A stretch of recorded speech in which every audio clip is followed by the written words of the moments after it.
মালিকের গোলামি করব, কেবলমাত্র আল্লাহ রাব্বুল আলামিনের গোলামি করব। দেখেন, নামাজ পড়ার সময় আমরা আল্লাহু আকবার বলে আল্লাহকে সিজদা দিই। দুনিয়াতে যখন আসলাম, মাতৃ গর্ভের ভিতরে আল্লাহ রাব্বুল আলামিন বলেন ফি কারারিন মাকিন, সুরক্ষিত প্যাকেটের ভিতরে আমি আল্লাহ পাক তোমাকে জিন্দা রেখেছি। পৃথিবীর কোন ডাক্তার, কোন বিজ্ঞানী আমি মায়ের পেটের ভিতরে যেমন যত্ন করে রেখেছি, কোন ডাক্তার বিজ্ঞানীর ক্ষমতা নাই আমি আল্লাহ রাব্বুল আলামিনের মতো করে মায়ের পেটে তোমাকে কেউ রাখতে পারে। বান্দারে, কেন তুমি ওই মালিকের গোলামি করবা, ওই আল্লাহকে এক বলে মেনে নিবা? এর কারণ হলো একটাই, আল্লাহ রাব্বুল আলামিন যেটা করে পৃথিবীর কোন শক্তি সেটা করতে পারে না। আল্লাহ যেটা জানেন পৃথিবীর কোন শক্তি সেটা জানে না। আল্লাহ পাক যেটা বান্দার জন্য অবধারিত করে দেন, পৃথিবীর কোন শক্তি সেইখান থেকে বান্দাকে সরাতে পারেন না। রব্বুল আলামিন আসমানের মালিক আল্লাহ, জমিনের মালিক আল্লাহ, আল্লাহ পাক সমস্ত সৃষ্টি জগতের মালিক হলেন আল্লাহ। আল্লাহ তাবারাকা ওয়া তাআলা বান্দাকে তার একচ্ছত্র ইবাদত বুঝানোর জন্য অন্য জায়গায় বলতেছেন, ওহুয়াল্লাযী খালাকাস সামাওয়াতি ওয়াল আরদ। বান্দা, তুই একবার চিন্তা কর, আমি রব্বুল আলামিন কেমন করে আসমানকে তৈরি করেছি। আল্লাহ পাক বলেন, আল্লাহুল্লাযী জাআলা লাকুমুল আরদা কারারা ওয়াস সামাআ বিনাআ ওয়া সাওওয়ারাকুম ফাআহসানা সুওয়ারাকুম ওয়া রাযাকাকুম মিনাত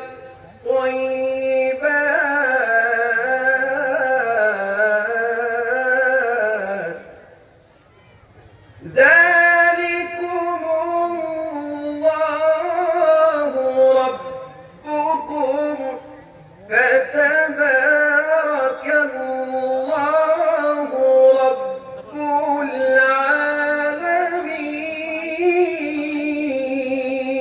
العالمين।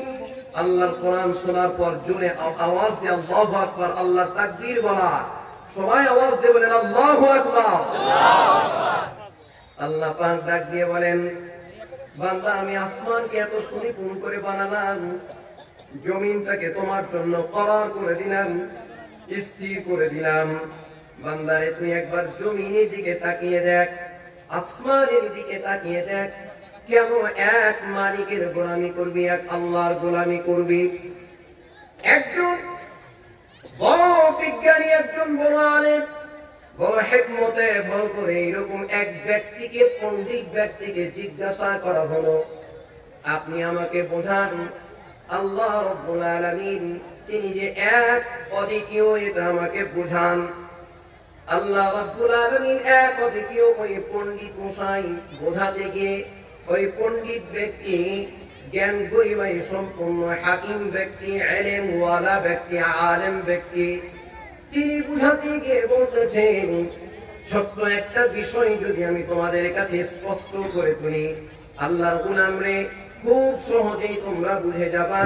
আল্লাহ রাব্বুল আলামিন, আল্লাহ সুবহানাহু ওয়া তাআলা এক এবং অদ্বিতীয়। আর তিনি যে বলেছেন কুল হুয়াল্লাহু আহাদ, এই কথা কেবলমাত্র আল্লাহ রাব্বুল আলামিনের জন্যই শোভা পায়। কেমন করে? আপনারা কোন প্রকার রেশম পোকা চেনেন? রেশম পোকা চেনেন আপনারা? আমি আপনাদেরকে জিজ্ঞাসা করছি, রেশম পোকা চেনেন? চেনেন? কে কে চেনেন? হাত উঠান তো দেখি। শুকরিয়া, আলহামদুলিল্লাহ, চেনেন। রেশম একটা পোকা, যেটার থেকে সুতা হয়, যেটার থেকে এই কাপড় তৈরি হয়, এরকম একটা রেশম পোকা। যেই গাছটার পাতাগুলো খায়, এই পাতাটাকে আমাদের ভাষায় বলে তুত পাতা, রেশম পাতা বলা হয়, তুত পাতা বলা হয়। আল্লাহর গোলাপ আলেম মানুষ তিনি বলতেছেন, ছোট্ট কথাই তুমি যদি বুঝতে চাও আল্লাহ রাব্বুল আলামিন এক এবং অদ্বিতীয়, তাহলে এক কথাই বুঝে নাও যে একটা রেশম পাতা, এই একটা গাছের পাতা যখন এইখান থেকে মৌমাছি মধু আহরণ করছে, আল্লাহ পাক তার পেটের ভিতরে ইউখরিজুহুম রাব্বুল আলামিন, তার পেটের ভিতর থেকে রব্বুল আলামিন সুমিষ্ট মধুর ব্যবস্থা করে দিয়েছেন। বলেন সুবহানাল্লাহ, আওয়াজ দিয়ে বলেন সুবহানাল্লাহ। দেখেন, মৌমাছি মধুমক্ষী যখন সেটা পান করলো, একেবারে সুমিষ্ট মধু হয়ে যায়। এরপরে যখন কোন হরিণ, ওই হরিণী ওইটাকে স্পর্শ করে, হরিণী খায়, আল্লাহ রাব্বুল আলামিন এই গাজালের হরিণের পেটের ভিতরে আল্লাহ পাক মৃগ নাভি অর্থাৎ মুস্ক তৈরি করে দেন। আবার এইটা যখন কোন গাভী, কোন গরু এইরকম ভাবে যখন কোন ছাগল খায়, আল্লাহ পাক তার স্তরের ভিতরে সুমিষ্ট দুধের ব্যবস্থা রব্বুল আলামিন করে দেন। আল্লাহ পাক লাবানান সাফিয়ান নাদিয়া, সুমিষ্ট দুধের ব্যবস্থা করে দেন। আবার যখন সেটা পরু পোকায় খায়, অর্থাৎ রেশম পোকায় খায়, আল্লাহ রাব্বুল আলামিন এটাকে সুন্দর করে তার ভিতর থেকে কাপড়ের ব্যবস্থা করে দেয়। বন্ধুরা একটু লক্ষ্য করে, ওই মালিকের যেই দিকে দেখবেন সেই দিকে মালিকের গুণগান ছাড়া অন্য কিছু নাই।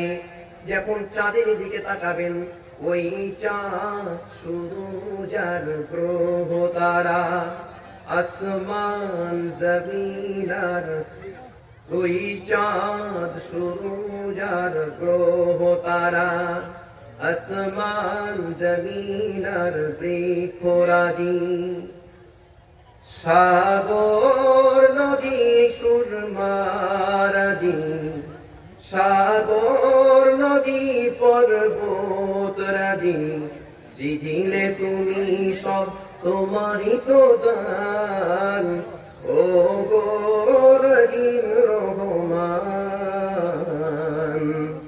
তুমি দয়াবান, ও গো রহিম রহমান, তুমি মহামহিয়ান। যেদিকেই তাকাবি আল্লাহ রাব্বুল আলামিনের গুণগান ছাড়া অন্য কিছু বান্দা লক্ষ্য করতে পারে না।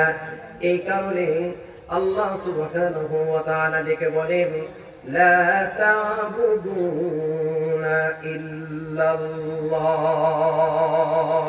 বান্দা কেবলমাত্র গোলামি করবি, আবার কেবলমাত্র গোলামি করবি আমি আল্লাহ রাব্বুল আলামিনের। আল্লাহর নবী জনাব মুহাম্মদুর রাসূলুল্লাহ সাল্লাল্লাহু আলাইহি ওয়াসাল্লাম একদিন সাহাবী কেরাম হযরত মুআজ রাদিয়াল্লাহু তাআলা আনহুকে জিজ্ঞাসা করছেন, এ মুআজ, তুমি কি জানো আল্লাহ সুবহানাহু ওয়া তাআলা এই পৃথিবীর বুকে, আল্লাহ তাবারাকা ওয়া তাআলা এই পৃথিবীর বুকে মানুষগুলোকে বানালেন, এই মানুষগুলো পৃথিবীর বুকে যে অবস্থান করবেন, একটা মানুষের হক কতটুকু এটাকে তুমি জানো? আল্লাহর হক কতটুকু এটাকে তুমি জানো? হযরত মুআজ রাদিয়াল্লাহু তাআলা আনহু তিনি বললেন, আল্লাহ এবং তার রাসূল বেশি ভালো জানেন। এই কথা বলার পর নবী মুহাম্মদুর রাসূলুল্লাহ সাল্লাল্লাহু আলাইহি ওয়াসাল্লাম বললেন, মুআজ রে, আল্লাহ রাব্বুল আলামিন فإن حق الله على العباد أن يعبدوه ولا يشركوا به شيئا। আল্লাহ তাবারাকা ওয়া তাআলা এই পৃথিবীতে যতগুলো মানুষ তৈরি করেছেন, সমস্ত মানুষগুলোর ভিতরে আল্লাহ এক বাক্যে বলে দিয়েছেন, তোমরা আমার হক আদায় করবা, একটাই হক, সেটা হলো কেবলমাত্র আমার গোলামি করবা। বান্দারে আমাকে সেজদা দিবা, আমাকে সেজদা দেওয়ার সময় আমার সঙ্গে কাউকে শরীক করবা না। লা শারীক মাবুদের গোলামি যদি আমি আপনি করতে পারি, আল্লাহ রাব্বুল আলামিন ওই বান্দাকে খবর দিচ্ছেন, যখন তুমি ওই মালিকের গোলামি করতে গিয়ে কাউকে শরীক করবা না, আমি আল্লাহ রাব্বুল আলামিন তোমার জন্য যেটা ব্যবস্থা করব, আল্লাহ ইউআযিবা মান লা ইউশরিক বিহি শাইআ। যে ব্যক্তি তার ইবাদতের ভিতরে আমাকে শরীক করে না, কাউকে শরীক করে না, কেবল আমার ইবাদত করে, আমি ওই বান্দার জন্য এমন ব্যবস্থা রেখেছি, কিয়ামতের কঠিন ময়দানে আমি বান্দাকে কোনো আযাব দেব না, কিয়ামতের কঠিন ময়দানে বান্দাকে আমি কোনো শাস্তি দেব না। আল্লাহ রাব্বুল আলামিন বলেন, এই বান্দার জন্য আমি আল্লাহ পাক সুন্দর জান্নাতের ব্যবস্থা করে রেখেছি। বলেন সুবহানাল্লাহ। আল্লাহ পাক বলেন, আল আখিল্লাউ ইয়াওমাইযিন বা'দুহুম লিবা'দিন আদুউন ইল্লাল মুত্তাকিন ইয়া ইবাদি লা খাউফুন আলাইকুমুল ইয়াওমা ওয়া লা আনতুম তাহজানুন। আল্লাহর কোরআন শুনতে কষ্ট লাগে নাকি? কষ্ট লাগে? আল্লাহ পাক এই কোরআনুল কারীমকে মানুষের জন্য এত সুন্দর করে, এত মিষ্ট করে নাজিল করেছেন। কোরআনুল কারীম আপনারা কতটুকু কেমন করে শ্রবণ করেন? আল্লাহ পাক আমাকে বাইতুল্লাহ জিয়ারত করিয়েছেন, আমি বহুবার মক্কা মদিনা জিয়ারত করেছি, সেইখানে আমি দেখেছি ইতিহাস আরো সাক্ষী হয়ে আছে। সেইখানে আল্লাহ রাব্বুল আলামিন দাউস গোত্রের এক লোক তুফাইল ইবনে দাউস, একজন আল্লাহর গোলাম, ইয়ামান দেশ থেকে আল্লাহর রাসূলের কাছে আসছে, আল্লাহর হাবিবের কাছে মক্কা নগরীতে আসবে। মক্কা নগরীতে তখনো আল্লাহ পাক নামাজের হুকুম জারি করেন নাই। বান্দারে, আমি এখনো তোকে নামাজ পড়তে বলি নাই, এখনো যাকাত আদায় করতে বলি নাই, কেবলমাত্র বলেছি বান্দা তুই আল্লাহ রাব্বুল আলামিনকে এক বলে বিশ্বাস কর। এমন কত জায়গায় আল্লাহ রাব্বুল আলামিনকে বান্দা তুই যদি এক বলে বিশ্বাস করিস, এক বলে মেনে নিস, আমি আল্লাহ রাব্বুল আলামিন কিয়ামতের কঠিন ময়দানে তোর জন্য জান্নাতের ব্যবস্থা করে রেখেছি। মানে ওই যে ইয়ামান দেশের মানুষ, এই ইয়ামান দেশের আল্লাহর গোলাম আল্লাহর পয়গম্বরের কাছে আসবেন, মক্কা নগরীতে এসেছেন, খুব মনোযোগ দিয়ে শোনা দরকার। মক্কা নগরীতে আসার পর মক্কার মানুষগুলো বলে দিল, একে আমরা রাত্রিবেলা, রাত্রি ভোজনে, রাত্রিবেলা খাবার টেবিলে আমরা বসাবো, তার সাথে কথা বলবো। রাত্রিবেলা আল্লাহর গোলামকে বলতেছেন, খবরদার আগামীকালকে আপনি বাইতুল্লাহ যাবেন। বাইতুল্লাহের মানুষ এইরকম ভাবে তাওয়াফ করতো, খুব খেয়াল করেন, বাইতুল্লাহ আগের মানুষ তারা বিভিন্ন রকম ভাবে তাওয়াফ করতো। কেউ মুসলমান ছিল, কেউ মুশরিক ছিল, কিন্তু তারা তাওয়াফ করতো। আল্লাহ তাবারাকা ওয়া তাআলা যাকে কবুল করেন, মাইয়াহদিল্লাহু ফালা মুদিল্লা লা। আজকের এই মাহফিলে আপনাদেরকে আল্লাহ কবুল করেছেন, যার কারণে আল্লাহ রাব্বুল আলামিন কিয়ামতের কঠিন ময়দানে আল্লাহর কাছে আমি ফরিয়াদ করব, রাব্বুল আলামিন ইন্ডিয়া এক এলাকায়, গোপালপুর এলাকায় তোমার বান্দাদেরকে নিয়ে আমি নিশি রজনী পর্যন্ত কথা বলেছি। তোমার গোলামগুলো চাতক পাখির নেই বসে বসে আল্লাহ তোমার কালাম তেলাওয়াত শুনেছে। ও মালিক, কিয়ামতের কঠিন ময়দানে এই মানুষগুলোকে জান্নাতুল ফেরদাউসের মেহমান বানায় দাও, বলেন আমিন। বন্ধুরা আমার একটু লক্ষ্য করেন, আমি বড় কষ্টের সাথে আবেগ নিয়ে আপনাদেরকে কথাগুলো বোঝানোর চেষ্টা করছি। আল্লাহ সুবহানাহু ওয়া তাআলা যাকে কবুল করেন তার ওয়াহদানিয়তের জন্য কেবলমাত্র সেই হেদায়েত প্রাপ্ত হয়ে যায়। আল্লাহর গোলাম তিনি বাইতুল্লাহ আসলেন, বড় একজন কবি ছিলেন, বড় একজন তদানীন্তনকালের কবি ছিলেন, ইয়ামানি মানুষ। এই আমার দেশের মানুষের জন্য আল্লাহর রাসূল নিজেই দোয়া করেছেন। এই গোলামকে বলা হলো মুহাম্মদ নামে যেই মানুষটা কোরআনুল কারীম তেলাওয়াত করে, এই মানুষটার কাছে কখনোই আপনারা যাবেন না, আপনি যাবেন না। তিনি চিন্তা করলেন, আমি একজন কবি মানুষ, কেনই বা আমাকে নিষেধ করা হলো, কেনই বা আমাকে বলা হলো। যাই তো গিয়ে দেখি তাওয়াফ শুরু করেছে। তাওয়াফ শুরু করতে গিয়ে আল্লাহর রাসূলকে দেখেন, আল্লাহর পয়গম্বর তিনি কোরআনুল কারীম তেলাওয়াত করছে। বলেন সুবহানাল্লাহ। আউযু বিল্লাহি মিনাশ শাইতানির রাজীম। রাসূলের কণ্ঠে তেলাওয়াত, বুঝতেই তো পারছেন। তেলাওয়াত শোনার পর ওই আল্লাহর গোলাম তিনি বলতেছেন, ইয়ামারি বলতেছেন, কখনো এটা মানুষ রচিত কোনো কালাম হতে পারে না, এটা স্বয়ং আল্লাহ রাব্বুল আলামিনের কালাম। সুম্মা তালিনু জুলুদুহুম ওয়া কুলুবুহুম ইলা যিকরিল্লাহ। আল্লাহর এই কোরআনুল কারীম শুনলে আল্লাহ রাব্বুল আলামিন বান্দাকে তার হৃদয়ের দিকে ডেকে নেয়, তার হৃদয়টাকে নরম করে দেয়। এই কথা বলার পর আল্লাহ রাব্বুল আলামিন ওই বান্দাকে দিয়ে তিনি তার দিকে টান দিবেন। একটু লক্ষ্য করেন, আল্লাহর গোলাম রাসূলের কাছে গিয়ে বলতেছেন, আমি আপনার কাছে এসেছি আমার দেশের মানুষ। আল্লাহর রাসূল বললেন, তুমি আমার দেশ থেকে এসেছো, কথাগুলো শোনো। বলে, এটা কোন মানুষের রচিত কোন কালাম নয়, এটা আল্লাহ রাব্বুল আলামিনের কোরআন। আমাকে এক আল্লাহর দিকে ডাক দেন আর মুসলমান বানায়া পড়ায় দেন, লা ইলাহা ইল্লাল্লাহু মুহাম্মাদুর রাসূলুল্লাহ। ইসলাম গ্রহণ করার পর আল্লাহ রাব্বুল আলামিন ওই গোলামের উপরে ব্যবস্থা করলেন। আল্লাহর রাসূল বললেন, তোমার বাড়ির কাছে গিয়ে তুমি কালেমার দাওয়াত দাও।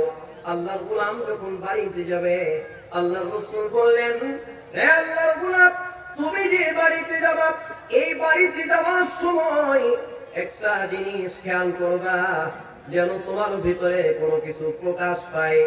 তিনি দোয়া করতে বললেন, পয়গম্বর মুজিজা দিয়ে একটা দোয়া করে দেন, যাতে করে আল্লাহ কোনো নিয়ামত আমাকে দান করে দেয়।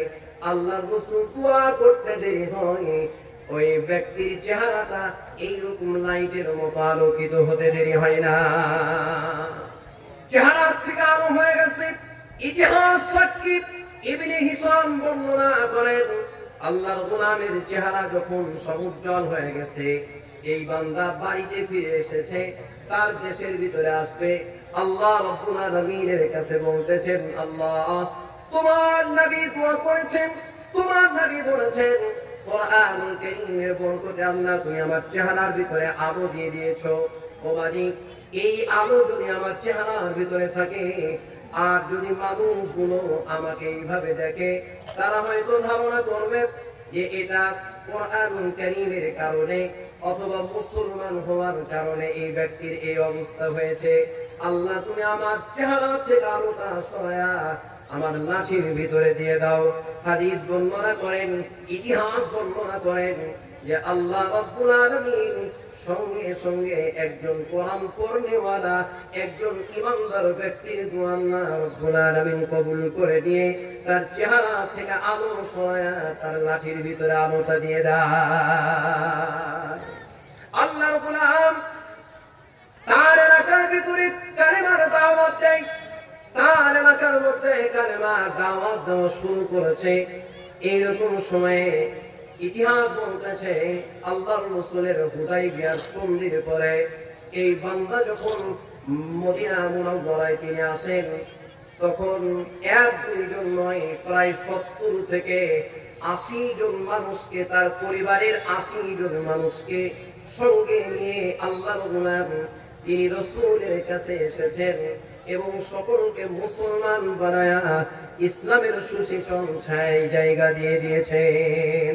ই কালামে জিন্দা কোরআনে হাকিম হিকমতে উলা ইয়াজাল সাদু কদিম হযরত আব্দুল্লাহ ইবনে আব্বাস রাদিয়াল্লাহু তাআলা, আব্দুল্লাহ ইবনে মাসউদ রাদিয়াল্লাহু তাআলা কে আল্লাহ রাসূল ডেকে বলতেছেন, ইকরা আলাইয়া, এ আব্দুল্লাহ ইবনে মাসউদ, আমাকে কোরআনুল কারীম তেলাওয়াত করে শোনাও।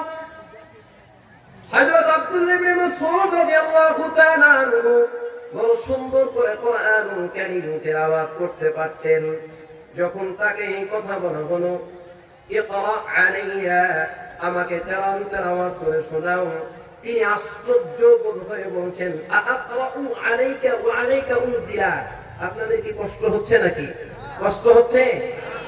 কোরআনুল কারীম, আমি কিন্তু আপনাদেরকে কোরআন এবং হাদিস থেকে, শুধু বাংলাদেশ থেকে এসেছি কোরআন এবং হাদিস থেকে কথা শোনানোর জন্য। এ কারণে ধৈর্য ধারণ করে কথাগুলো শোনেন। আজকের নারীদের হক সম্পর্কে কিছু কথা, মায়ের হক সম্পর্কে কিছু কথা, আল্লাহ রাব্বুল আলামিনের হক সম্পর্কে কিছু কথা ইনশাআল্লাহ আমি বলবো। এখন আল্লাহ রাব্বুল আলামিনের হক নিয়ে কথাগুলো বলতে গিয়ে বলতেছি, আল্লাহ রাসূল বললেন, আব্দুল্লাহ ইবনে মাসউদ, তুমি আমাকে কোরআনুল কারীম তেলাওয়াত করে শোনাও। তিনি বললেন, আতাকরাউ আলাইকা ওয়া আলাইকা উনজিলা, আপনাকে আমি কোরআন তেলাওয়াত করে শোনাবো, অথচ আল্লাহ রাব্বুল আলামিন আপনার উপরে কোরআন নাযিল করেছেন। আজকে যেমন এইখানে সুবিশাল মাঠের মধ্যে আপনারা নীরব নিস্তব্ধ হয়ে আল্লাহর কোরআনুল কারীম শুনতেছেন, ঠিক এইরকম ভাবে আল্লাহ রাসূল মিষ্টি একটা জবাব দিয়েছিলেন। এই জবাব যদি পৃথিবীর কোন মানুষ তার জীবনে বাস্তবায়ন করতে পারে, অবশ্যই আল্লাহ পাক ওই ব্যক্তিকে জান্নাতি হিসাবে ঘোষণা করবেন। আল্লাহর হাবিব বললেন, শোনো, ইন্নী উহিব্বু আন আসমাআহু মিন গায়রি, হে আল্লাহর গোলাম, আমি অন্যের কাছ থেকে আল্লাহর কোরআন তেলাওয়াত শোনা এটা বেশি পছন্দ করি। হযরত আব্দুল্লাহ ইবনে মাসউদ আর কথা বাড়ালেন না, সঙ্গে সঙ্গে তিনি কোরআনুল কারীম তেলাওয়াত শুরু করে দিলেন। আউযু বিল্লাহি মিনাশ শাইতানির রাজীম, বিসমিল্লাহির রাহমানির রাহিম, ইয়া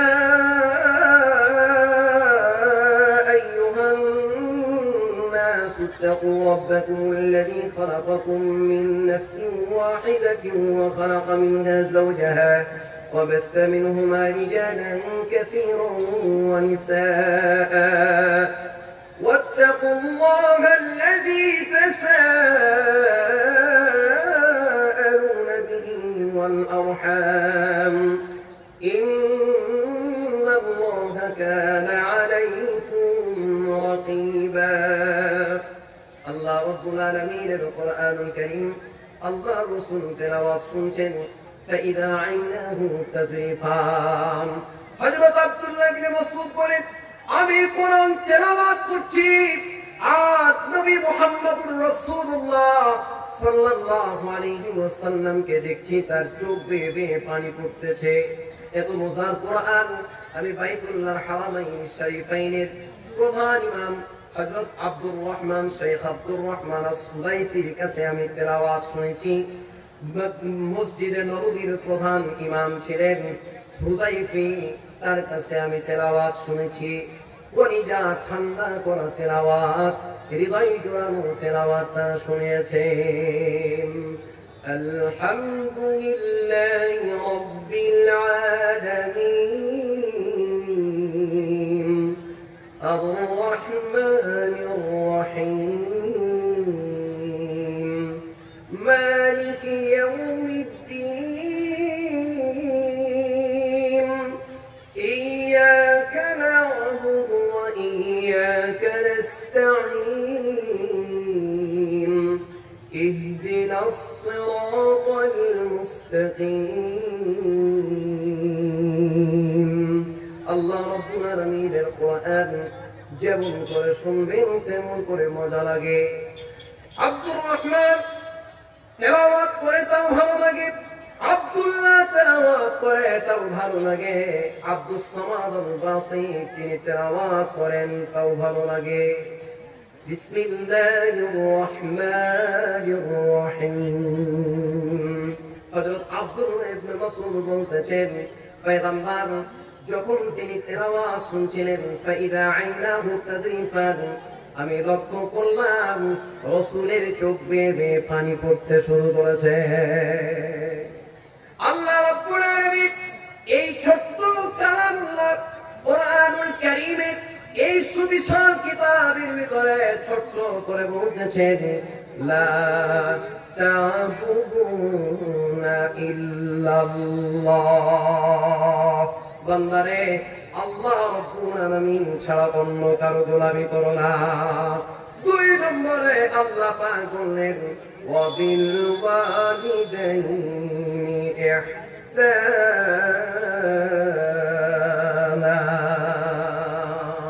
তোমার মা আর বাবার সঙ্গে সদাচরণ করো, সুন্দর আচরণ করো। আল্লাহর গোলামরে কেমন করে আমি আপনাকে বুঝাই, একটা গল্প আমি আপনাদেরকে শোনাই, তাহলে বুঝবেন। গল্পটা লিখেছি, এই ইতিহাসটা লিখেছি আল্লামা জালালউদ্দিন সুয়ুতী। তাফসিরে জালালাইনের লেখক দুইজন, জালালউদ্দিন মুহাল্লি এবং জালালউদ্দিন সুয়ুতী। আল্লামা জালালউদ্দিন সুয়ুতী অনেকগুলো কিতাব লিখেছেন। এই কিতাবের ভিতরে একটা কিতাবের নাম হলো শারহুস সুদূর। আর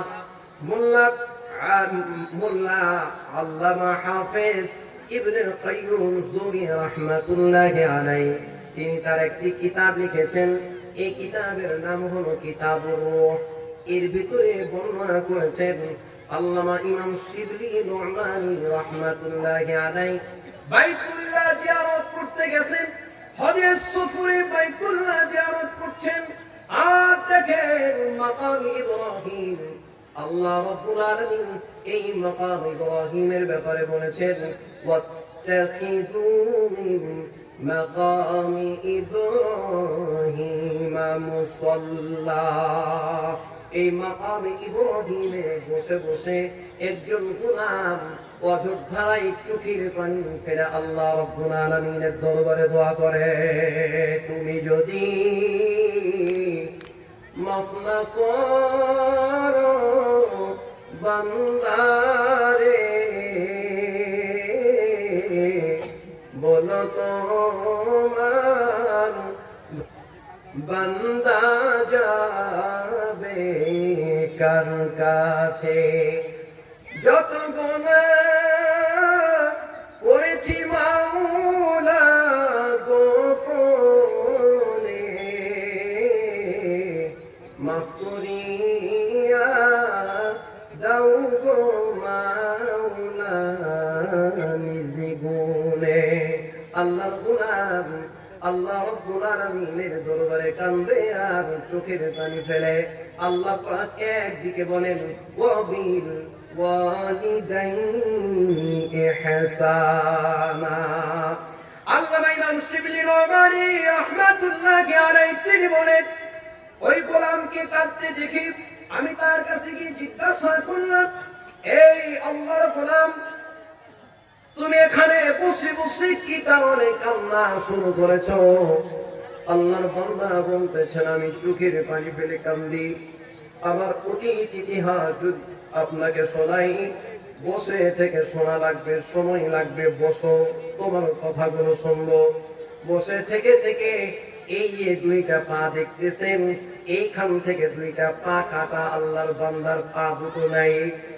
পরিদার টুকা মায়ের গল্প শোনাতে গিয়ে ওই গোলাম বলতেছে, আমার বাবা একজন কাছুরিয়া মানুষ ছিলেন, বনে কাঠ কাটতেন আর বাজারে বিক্রি করে আমাদের জীবিকা পরিচালনা করতেন। একদিন হঠাৎ করে আমার বাবা মারা যায়। যেই টাইমে আমার বাবা দুনিয়া থেকে চলে যায়, সেই টাইমে আমার বয়স কেবল মাত্র 2 বছর বয়স। ইমাম শিবলি নু'মানী রাহমাতুল্লাহি আলাইহি গল্প শোনাচ্ছেন, কেবল মাত্র আমার বয়স 2 বছর। এই 2 বছরের বালক মা আমার দিকে একবার তাকাই, আর তার নিজের জীবনের দিকে একবার তাকাই। কলিজার টুকরা জনম দুঃখিনী মা আমার দিকে তাকিয়ে থাকতে থাকতে বলে, আমি যদি নতুন করে আবার বিবাহ করতে যাই, ছেলেটাকে যত্ন করা যাবে না। আবার যদি ছেলেটার যত্ন নিতে যাই, তাহলে আমার দ্বিতীয়বারের মতো আর বিবাহ করা হবে না। আমার কলিজার টুকরা জনম দুঃখিনী মা বিবাহ না করে আমাকে লালন পালন করতে লাগলো। কি দিয়ে আমি আপনাদেরকে বোঝাবো? কলিজার টুকরা মা এবং বাবা যখন দুনিয়া থেকে চলে যাবে, এইখানে যারা বসে আছেন, আজকে আমি যখন রেস্টে ছিলাম, তখন এক ভাই তিনি গেলেন, মুখ খারাপ মলিন করে বলতেছেন, হুজুর আমার মা নাই, দুনিয়া থেকে আমার মা চলে গেছে, আমার বাবা চলে গেছে। একটু যদি লক্ষ্য করেন কলিজার টুকরা মার বাবা, আল্লাহ রাব্বুল আলামিন বলেন, তোমার মা তোমার জন্য বেহেশত, তোমার জান্নাতুকা ওয়া নারুকা, তোমার মা তোমার জন্য জাহান্নাম। বান্দারে, দুনিয়াতে তুমি যদি মা আল্লাহ রাব্বুল আলামিনের জান্নাত পেতে চাও, দুনিয়াতে মা বাবাকে খুশি করে যাও, মা বাবা খুশি তো আল্লাহ রাব্বুল আলামিনের জান্নাত তোমার জন্য খুলে যাবে। লক্ষ্য করেন, আমি একটু সামনের দিকে যাই, ছোট্ট বালক, 2 বছরের বালককে লালন পালন করতে করতে এক সময় বালকের বয়স যখন 15 বছর 16 বছর উপনীত হয়েছে, ঠিক এইরকম টাইমে আল্লাহর গোলাম তার মায়ের কাছে গেছে। মা বলতেছে, বাবা তোমার বয়স হয়ে গেছে, এই বয়সের ভারে আমি তোমাকে বৈবাহিক জীবনে পদার্পণ করার কথা বলছি, তোমাকে বিবাহের কথা বলতেছি। কলিজার টুকরা সন্তান বলে, মা রে, তোমার পাশে থাকলে, তোমার স্নেহ মমতা থাকলে আমার এই বিয়ের যাওয়ার প্রয়োজন নাই। মা, সন্তান তুমি আমাকে লালন পালন করলে, তুমি যখন বিবাহ দেবে, বৌমা আসবে, পেরেশানি তৈরি হয়ে যাবে, সন্তান বিয়ে করবে না। মা বলে জোর করে দিয়ে দেওয়া হলো। সন্তানের বিয়ে হওয়ার পর নববধূ বাড়িতে এসেছে। লক্ষ্য করেন মুসলমান, আমি বৈবাহিক জীবনটাকে শরীয়তের নীতিমালায় কেমন করে নিয়ে আসি। খবরদার, যদি বাড়িতে নববধূ আসে, এটা বড় নিয়ামত মনে করবেন। বাড়িতে নববধূ আসা, এটা আপনার জন্য বড় নিয়ামত। তার সাথে রূঢ় আচরণ করা শরীয়তের নীতিমালায় কখনোই সম্ভব নয়। মা হাক্কু যাওজাতিন আহাদিনা আলাইহি, আল্লাহ রাসূলের কাছে সাহাবী এসে বলতেছেন, ইয়া রাসূলুল্লাহ, হক আদায় করব কার? আমরা স্ত্রীর কোন কোন হকগুলো আদায় করব? আল্লাহর হাবিব জনাবে মুহাম্মদুর রাসূলুল্লাহ সাল্লাল্লাহু আলাইহি ওয়াসাল্লাম গুনে গুনে হকের কথা বললেন। আনতুদিমাহা ইদা তাইমতা ওয়া তাকসুহা ইদা তাসাইতা ওয়া লা তাযরিবাল ওয়াজহা ওয়া লা তুকব্বিহা ওয়া লা তাহজুরা ইল্লা বিল বাইত। বিশেষভাবে 5টা কথা বললেন। লক্ষ্য করেন, একটা একটা করে আমি পয়েন্ট আউট করব, আপনাদের সামনে যাব। আল্লাহ রাব্বুল আলামিন স্বামী স্ত্রী আর মা বাবা, এটা একদিকের বন্ধন, স্বামী স্ত্রীর বন্ধন আর একদিকের বন্ধন, দুটোকে আপনাকে মর্যাদা দেওয়া লাগবে। আল্লাহ পাক বলেন, ওয়াবিল ওয়ালিদাইনি ইহসানা। সাহাবী এসে বলতেছে, ইয়া রাসূলুল্লাহ, আমাকে আপনি বায়াত করান। আল্লাহর রাসূল বললেন, আতাবকিল আজরা মিনাল্লাহ, তুমি কি হিজরতের জন্য প্রস্তুতি গ্রহণ করেছো? তুমি কি হিজরত করতে চাও? তুমি কি জিহাদ করতে চাও? সাহাবী বলল, ইয়া রাসূলুল্লাহ, আমি হিজরতও করতে চাই, জিহাদও করতে চাই। আল্লাহর রাসূল বললেন, আতাবকিল আজরা মিনাল্লাহ, তুমি কি সওয়াব অর্জন করতে চাও? আল্লাহর গোলাম বলতেছে, ইয়া রাসূলুল্লাহ, আমি সওয়াবের ইচ্ছা পোষণ করেছি। রাসূল বললেন, হাল মিন ওয়ালিদাইকা আহাদুন হাইয়ুন, তোমার মা এবং তোমার বাবার কি কেউ বেঁচে আছে নাকি? আল্লাহর রাসূল যখন বললেন, তখন সাহাবী বলতেছেন, বাল কিলাহুমা, ইয়া রাসূলুল্লাহ, মাও বেঁচে আছে, বাবাও বেঁচে আছে। রাসূল বললেন, ইরজি' ইলা ওয়ালিদাইকা ফাআহসিন সুহবাতাহুমা, তুমি তোমার মায়ের কাছে চলে যাও, তোমার বাবার কাছে চলে যাও, তোমার মা বাবার খেদমত করো। মুহাদ্দিসিনে কেরাম বলেছেন, মা বাবার খেদমত করতে করতে যদি তুমি বাড়িতেও মারা যাও, আল্লাহ রাব্বুল আলামিন জিহাদের মর্যাদা এবং হিজরতের মর্যাদা আল্লাহ তোমাকে দান করে দেবে। এত বড় নিয়ামত আল্লাহ সুবহানাহু ওয়া তাআলা মা বাবার জন্য করেছেন, বুঝাতে পারবো না। যার মা দুনিয়া থেকে চলে গেছে, আমি এক ইয়াতীম সন্তান, আপনাদের এই এলাকায় এসে রুমের ভিতরে যতক্ষণ বসে থেকেছি ততক্ষণ পর্যন্ত কলিজার টুকরা মায়ের কথা মনে পড়েছে, ততক্ষণ পর্যন্ত বাবার কথা মনে পড়েছে। চোখের কোনায় পানি চলে আসে। রাত্রি 1টা বাজে বাড়ির দরজায় নক করি, মারে তুমি আসো। রাত্রি 2টা বেজে যায়, বাড়ির দরজায় নক করি, বাবা দরজা খুলে দেয়। রাত্রি 3টা 4টা বেজে যায়, বাড়ির দরজায় নক করার সঙ্গে সঙ্গে যখন মা মা বলে ডাক দিই, কলিজা টুকরা জনম দুঃখিনী মা দরজা খুলে দেয়। আজকে কেউ খোকা বলে ডাকে না, কেউ মা বলে মা ডাক বললে কেউ আর খোকা বলে সাড়া দেয় না। আজ কেন আমায় সোহাগ মাখা, আজ কেন আমায় সোহাগ মাখা, তুই জানে না। মায়ের আঁচল দিয়ে কেন আমায় তুমি জড়াও না, আজ কেন আমায় সোহাগ মাখা ডাকো না। মা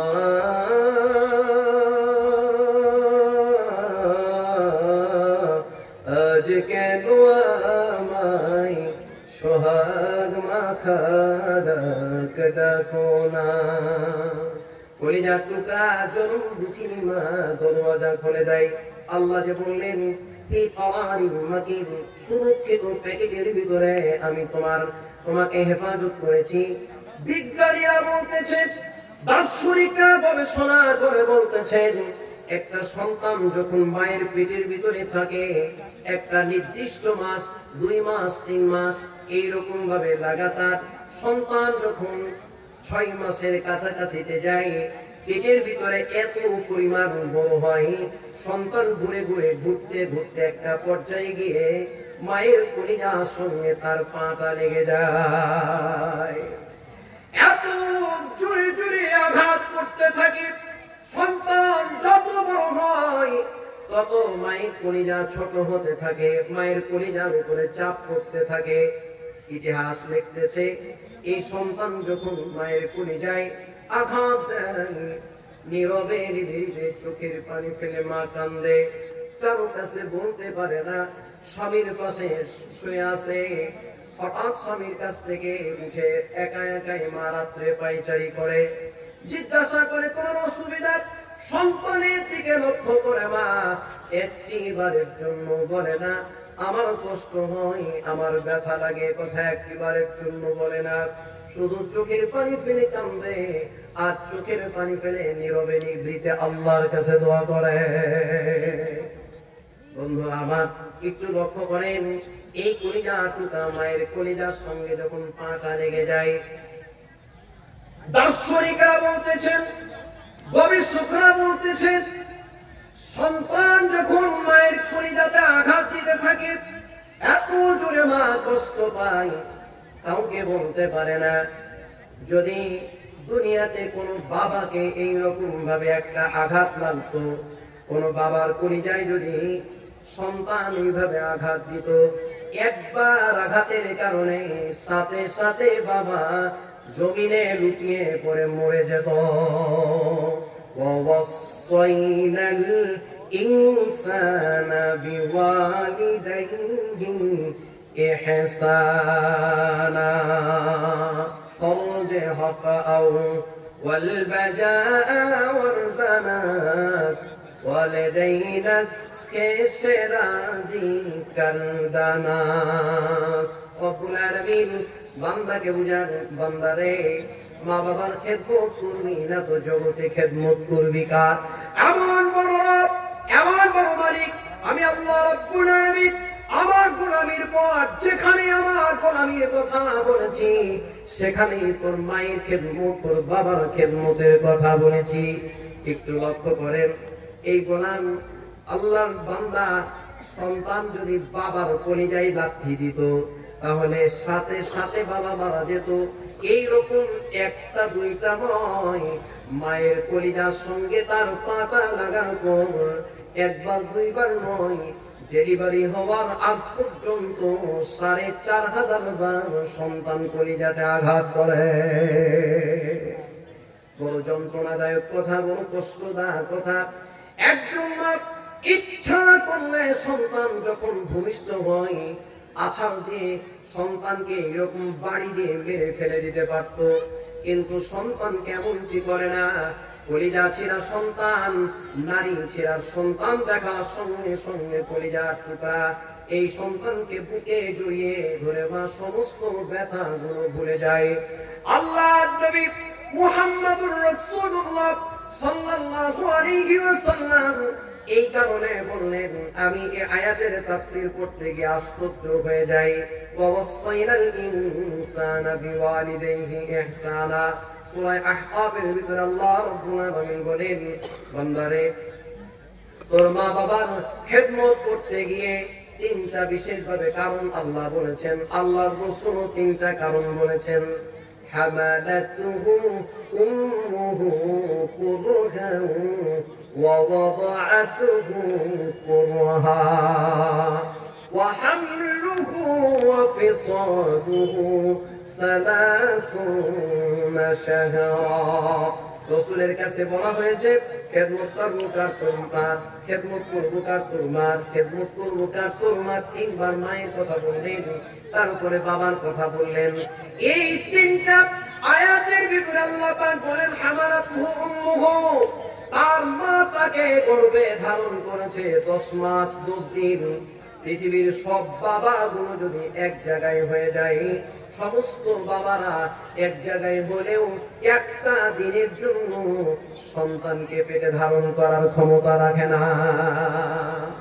রব্বুল আলামিন এই রকম ভাবে বলে, বান্দারে ওয়াদাআতুহু কুরহা, তোমার মা তোমাকে পেটে ধারণ করার এক কষ্ট। এই কারণে রাসূল বলেছেন তোমার মায়ের খেদমত একবার করো। তারপরে সন্তান ডেলিভারির সময় স্বামীর কাছে গিয়ে বলে, প্রাণের স্বামী রে, তোমার বাড়িতে এসেছিলাম, যতটুকু খেদমত করার কথা ছিল ততটুকু তোমার খেদমত করতে পারি নাই। রাসূল বলেছেন দুনিয়াতে কাউকে যদি সিজদা করার আদেশ করতাম লা আমারতু আন ইয়াসজুদা নিসা, আমি দুনিয়ার সমস্ত নারীদেরকে আদেশ করতাম যেন তারা তার স্বামীদেরকে সিজদা করে। আর স্বামীদের খেদমতের ব্যাপারটা বুঝাতে গিয়ে আল্লাহর রাসূল এই রকম কথা বলেছেন, প্রাণের স্বামী রে, তোমার খেদমত করতে পারি নাই, সাধ্য অনুযায়ী তোমাকে, তোমার পরিবারকে, তোমার সন্তানগুলোকে, তোমার বাবা মাকে খেদমত করেছি। এরপরে ত্রুটি বিচ্যুতি হতে পারে, সন্তান ডেলিভারির জন্য বাবার বাড়িতে চলে যাচ্ছি, মরে গেলে আমাকে মাফ করে দিও। কলিজার টুকরা সন্তানের চিন্তা করে মা এইভাবে বিদায় নিয়ে চলে যায়। এরপরে আল্লাহ পাক বলেন ওয়াদাআতুহু কুরহা, তোমার মা যখন অপারেশন থিয়েটারে চলে যায়, যখন ক্লিনিকের ভিতরে চলে যায়, হসপিটালে চলে যায়, তখন মাকে ছেড়ে দেয়, বাবাকে ছেড়ে দেয়, সবকে ছেড়ে একাকিত্ব জিন্দেগি করে। দুনিয়াতে আল্লাহ রাব্বুল আলামিন ছাড়া ডাকার আর কোনো পথ নাই, ডাকার কোনো রাস্তা নাই। আল্লাহর বান্দী আল্লাহ রাব্বুল আলামিনকে ডাকে, একদিকে ডাকে আল্লাহ তুমি আমাকে সুস্থ রাখো, ভালো রাখো, আর দুনিয়াতে যে সন্তানের মাধ্যমে আমি মা হতে যাচ্ছি আমার কলিজার টুকরা সন্তানটাকে ভালো রাখো। এইভাবে মা বারবার চিন্তা করে, বারবার পেরেশানি করে। যখন অপারেশন থিয়েটারে নিয়ে যাওয়া হয়, কখনো কখনো সিজার করা হয়, কখনো কখনো অপারেশন করে বাচ্চা বের করা হয়, আবার কখনো কখনো নরমাল ডেলিভারি হয়। যে অবস্থায় হোক না কেন জিহাদের ময়দানের মতো মা রক্তাক্ত হয়ে যায়। সন্তান ডেলিভারির সময় মা একেবারে রক্তাক্ত হয়ে যায়। একটিবারের জন্য ওই সন্তানের দিকে নারাজ দৃষ্টিতে মা তাকায় না। এই সন্তান ডেলিভারি হওয়ার পর সন্তানকে দেখে দুনিয়ার সব কষ্ট মা ভুলে যায়। আল্লাহর রাসূল বললেন, দুনিয়ার সমস্ত বাবা যদি এক জায়গাতে হয়, আর সব বাবাগুলো মিলে যদি মায়ের এই যন্ত্রণা ভাগ করে নিতে চাই, যে তোমার এই যন্ত্রণার ভাগটা আমাকে অর্ধেক দিয়ে দাও, তোমাকেও বাবা বলবে, আমাকেও মা বলে ডাকবে, অতএব অর্ধেক অর্ধেক করে ভাগ করে দাও। দুনিয়ার কোন বাবা মায়ের যন্ত্রণার ভাগ নিতে পারবে না। এই কারণে আল্লাহ রাব্বুল আলামিন দ্বিতীয়বার মায়ের খেদমতের কথা, আল্লাহর রাসূল দ্বিতীয়বার মায়ের খেদমতের কথা বললেন। রাসূলুল্লাহ সাল্লাল্লাহু আলাইহি ওয়াসাল্লাম বলেন, তৃতীয়বারের মতো তোমার মায়ের খেদমত করবা, কারণ হলো ওয়াহামলুহু ওয়া ফিসালুহু সালাসুনা শাহরা।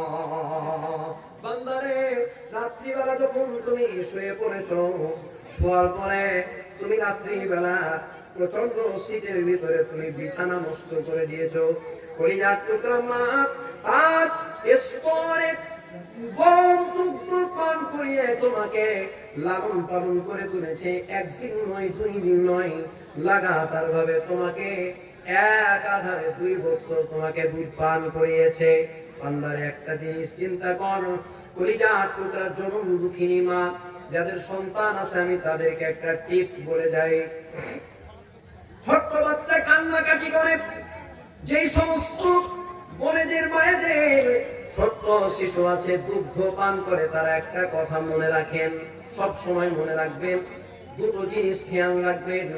সকাল সন্ধ্যা সন্তানকে কুল হুয়াল্লাহু আহাদ, 3 সূরা ফাতিহা করবেন একবার, কুল হুয়াল্লাহু আহাদ করবেন 3 বার, সূরা ফালাক কুল আউযু বিরাব্বিল ফালাক করবেন 3 বার, কুল আউযু বিরাব্বিন নাস করবেন 3 বার। এই বলে সকাল সন্ধ্যা সন্তানকে একটু ফু দিয়ে দেবেন। এর দ্বারা আল্লাহ রাব্বুল আলামিন জিন শয়তানের আসর থেকে সন্তানকে বাঁচায় নেয়। এটা হলো 1 নম্বর। 2 নম্বর হলো, খবরদার, সন্তান যখন পেটের ভিতরে থাকে, সন্তান যখন দুগ্ধ পান করে, একজন মা সাথে সাথে যখন সন্তানকে দুগ্ধ দান করে, স্তন্যদায়ী মা, এই মায়ের যে কোনো খাবার খেলে মাত্র 20 মিনিটের ভিতরে এই খাবারটা ধীরে ধীরে পেটের ভিতরে গিয়ে পুরো খাবারটা চুরমার হয়ে যায়। তারপরে 1 ঘন্টার ভিতরে বিলিন্দার হয়ে মায়ের স্তনের ভিতরে জুসের মতো হয়ে আল্লাহ রাব্বুল আলামিন দুধের ব্যবস্থা করে দেয়। অতএব কোন মা যদি প্রচন্ড আকারের পুরো টক খাবার খায়, সন্তান কিন্তু ছোট্টবেলায় কান্নাকাটি করবে। আপনি হয়তো ভাববেন সন্তানকে জিনের আসর করেছেন না, পেটের ভিতরে যন্ত্রণা থাকলে সন্তান কাঁদে। আপনি যদি প্রচন্ড আকারের ঝাল ভাজা খাবার খান, সন্তান কান্নাকাটি করবে। এ কারণে স্তনপান করার সময় খবরদার মাকে একটু সতর্ক থাকা দরকার। আল্লাহর হাবিব বললেন, তুমি তৃতীয়বারের মতো তোমার মায়ের খেদমত কর, কারণ হলো ওয়াহামলুহু ওয়া ফিসালুহু সালাসুনা শাহরা। 2 বছর পর্যন্ত তোমার মা তোমাকে স্তন্য দান করেছে। আল্লাহর গোলাপ একটু লক্ষ্য করেন, এই কলিজার টুকরা মা সন্তানকে বলল বিবাহ কর। ওই যে আমি আপনাদের কাছে আবার নিয়ে যাই, ইমাম শিবলি নোমানী রাহমাতুল্লাহি আলাইহি বলল, আমি বিবাহ করব না, আমার মা আমাকে বিবাহ দিয়ে দিল। সন্তান আমি বিবাহ করলাম। বউ যখন বাড়িতে আসলো, বউ বাড়িতে আসার পর 1 দিন যাই, 2 দিন যাই, 1 বছর 2 বছর যেতে না যেতে মায়ের সাথে আর বউয়ের সাথে কাকে আমি কন্ট্রোল করবো, কাকে আমি সামলাবো, কাকে আমি টেকেল দেব, কাকেও আমি ঠিক রাখতে পারি না। কখনো মা বলে তোর বউয়ের দোষ, তোর বৌমার তোর বউয়ের দোষ, আর কখনো আমাকে বলে যে কখনো স্ত্রী বলে তোর মায়ের দোষ, আমি কোনটাকে কন্ট্রোল করবো? মাকেও দেখা লাগবে, প্রাণের স্ত্রীকেও দেখা জরুরি। একদিন আমার স্ত্রীকে বললাম, আমি জঙ্গলে কাঠ কাটতে গেলাম, কাঠ বিক্রি করবো বাজারে, তুমি একটু খাবারের ব্যবস্থা করে দাও। দুপুর গড়িয়ে সন্ধ্যা হয়ে গেল, কোনো খাবার আসলো না। বাধ্য হয়ে আমি সন্ধ্যার টাইমে যখন আসলাম, আমার স্ত্রী কাঁদো কাঁদো কণ্ঠে আমাকে বলতেছে, আমার বিবি কাঁদো কাঁদো কণ্ঠে আমাকে কেঁদে কেঁদে বলতেছে, হয় এই বাড়ির মধ্যে তুমি তোমার স্ত্রী নিয়ে থাকবা, আর না হয় তোমার মা নিয়ে তুমি সংসার করো, আমি এখানে আর থাকবো না, আমি আর জিন্দেগি করবো না। নিরুপায় হলাম, বারবার জিজ্ঞাসা করলাম, পারের স্ত্রী রে তুমি বলো, এই মাই আমার জিন্দেগি, মাই আমার সব।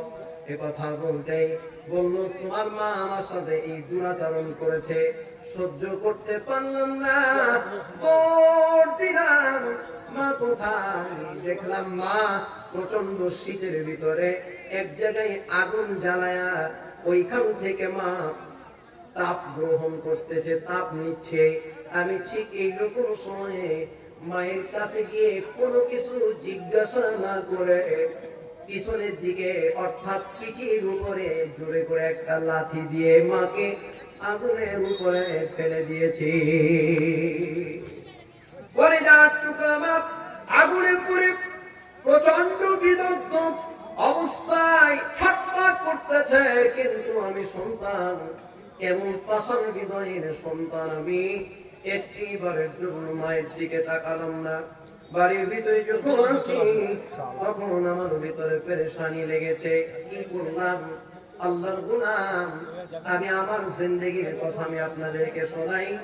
এইখানে অনেক দারুল উলুম দেওবন্দের উলামায়ে হাজরাত আছে, দারুল উলুম দেওবন্দ মাদ্রাসায় যারা পড়তে যায় তাদেরকে কাসিমি বলা হয়।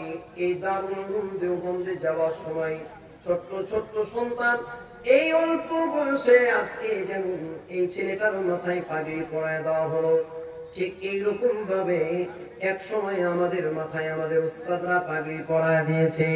পাগড়ি পরার টাইমে জিন্দেগি এমন হয়েছে, মাদ্রাসায় যেতাম, মাকে দেখতাম আসনখানা দিয়ে চোখ মুছে মুছে মা যেন দোয়া করত, আল্লাহ তোমাকে জগৎ বিখ্যাত হাফেজ বানায় দিই। এইরকম মাকে দেখতাম চোখের পানি ফেলে ফেলে কান্দে। একদিন ভালো লাগে না, বাড়ি আসি, আবার ভালো লাগে না, বাড়ি আসি।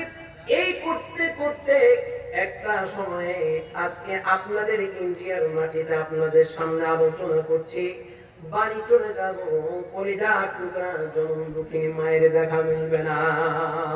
বিগত 6 বছর থেকে মাকে হারিয়েছি, আর 8 বছর থেকে বাবাকে হারিয়েছি। যারা বাবা মাকে হারিয়েছেন তারাই কেবলমাত্র যন্ত্রণাগুলো অনুভব করতে শুরু করেছেন।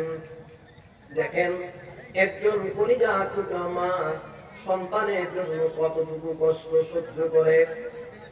আল্লামা ইমাম শিবলি রহমানি বলেন, যখন আল্লাহর কোরআন বলছে ঘটনা কাঁদতে শুরু করেছে, বললাম শেষ পর্যন্ত বলো, তখন বলে দৌড় দিয়ে গেলাম, কি করলাম? আমার মাকে তো আমি হারিয়ে দিয়ে ফেললাম।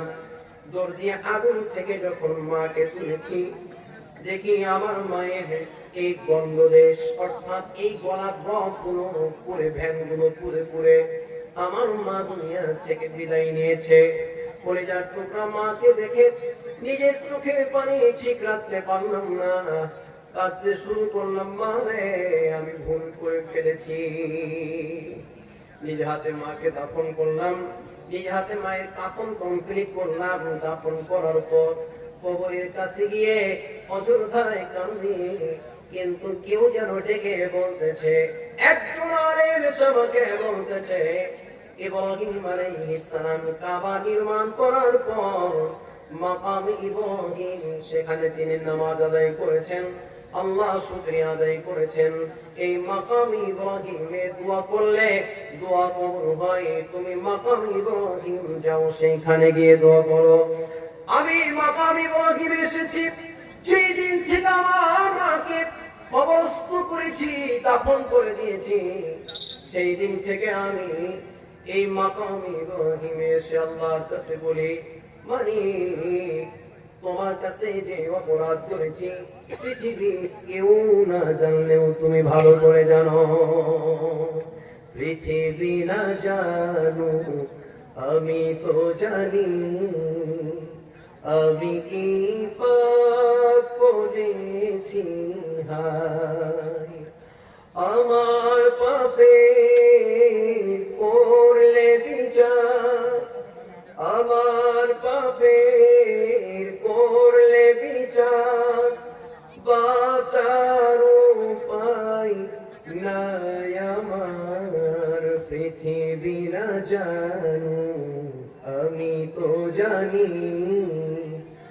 আমি কি পাপ করেছি হায়।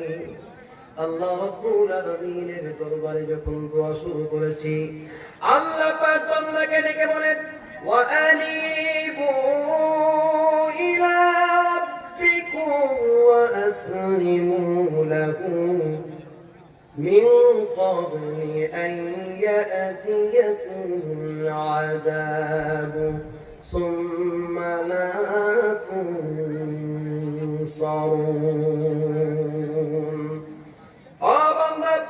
দুনিয়াতে যত বড় অপরাধী হও না কেন, আনিবু ইলা রাব্বিকুম তোমার রবের দিকে তুমি ফিরে যাও, ওয়া আসলিমু লাহু আর ওই আল্লাহর জন্যই তোমার জীবনটাকে সুন্দর করে নাও, আল্লাহর জন্য জীবনটাকে তুমি সমর্পণ করে দাও, তুমি প্রকৃত মুসলমান হয়ে যাও। এই কথা বলার পর আল্লাহ পাক বলেন, কতক্ষণের ভিতরে মুসলমান হবা, মিন ক্বাবলি আন ইয়াতিয়াকুমুল আযাব তোমার কাছে আল্লাহর শাস্তি আসার পূর্বেই, যখন তোমার কাছে শাস্তি চলে আসবে, সুম্মা লা তুনসারুন বান্দারে তোমাকে কেউ সাহায্য করার মতো কোনো শক্তি তোমার সামনে থাকবে না। রব্বুল আলামিন বলেন, أن تقول نفس يا حسرة على ما فرطت في جنب الله وإن كنت لمن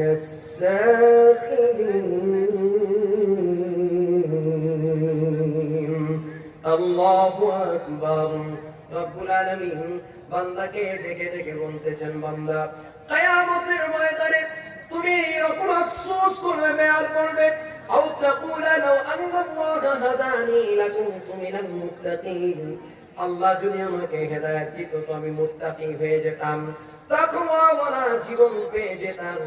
এই কথা বলার পূর্বে তুমি তাকওয়াওয়ালা জীবন গ্রহণ করো, আর তাকওয়াওয়ালা জীবন গ্রহণ করলে এক নম্বর কাজ হলো লা তা'বুদুনা ইল্লাল্লাহ আল্লাহ ছাড়া অন্য কারো গোলামি করা যাবে না। দুই নম্বর হলো ওয়াবিল ওয়ালিদাইনি ইহসানা তোমার মায়ের সঙ্গে তোমার বাবার সঙ্গে সুন্দর আচরণ করা লাগবে। এরপরে আল্লাহ রাব্বুল আলামিন বড় সুন্দর করে বান্দাকে বলছেন, ও বান্দা তোমার পড়োশী যারা আছে তাদের সাথে সুন্দর আচরণ করবা। এক পর্যায়ে আল্লাহ পাক বলছেন, তুমি ইয়াতীমদের সাথে সুন্দর আচরণ করো, মিসকিনদের সাথে সুন্দর আচরণ করো। তারপরে আল্লাহ পাক বলেন, ওয়াকুলু লিন-নাসি হুসনা মানুষের সঙ্গে যখন কথা বলবি বান্দা বড় সুন্দর করে কথা বলবি, মুখ ভাঙিয়ে কারো সাথে কথা বলবি না। নিজের স্ত্রীর সাথেও যদি কথা বলো বড় সুন্দর করে কথা বলা লাগবে। আল্লাহ পাক আমি আপনাদের সামনে স্ত্রীর হকের কথা বলতে গিয়ে বলছিলাম, স্ত্রীর পাওনা সুন্দর করে কথা বলা এটা স্ত্রীর একটা পাওনা। কারণ একজন স্ত্রী একজন বিবি 17-18 বছর জিন্দেগি তার মায়ের বাড়িতে রাজরানীর মতো করে জিন্দেগি করার পর আল্লাহর গোলাম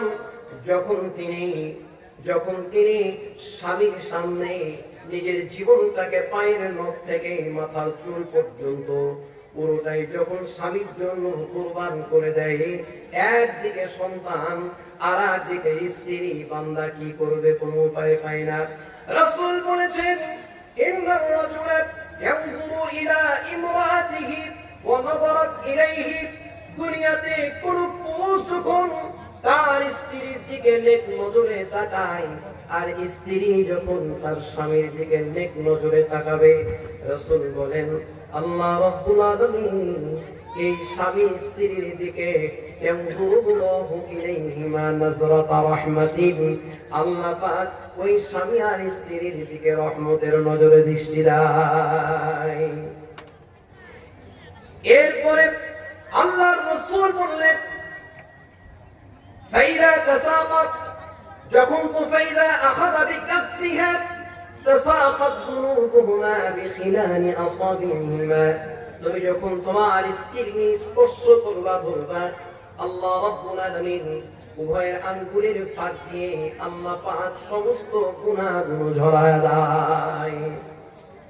হাদিসের ভিতরে এসেছে, আইয়ুমা ইমরাআতিন মাতাত ওয়া যাওজুহা আনহা রাজিন দাখালাতিল জান্নাহ, দুনিয়াতে কোন স্ত্রী যদি মারা যায় আর তার স্বামী যদি বলে আমার স্ত্রী ভালো ছিল, নেককার ছিল, আল্লাহ রাব্বুল আলামিন ওই স্ত্রীর কথা আল্লাহ পাক স্বামীর কথা কবুল করে স্ত্রীকে জান্নাত দান করে দেয়।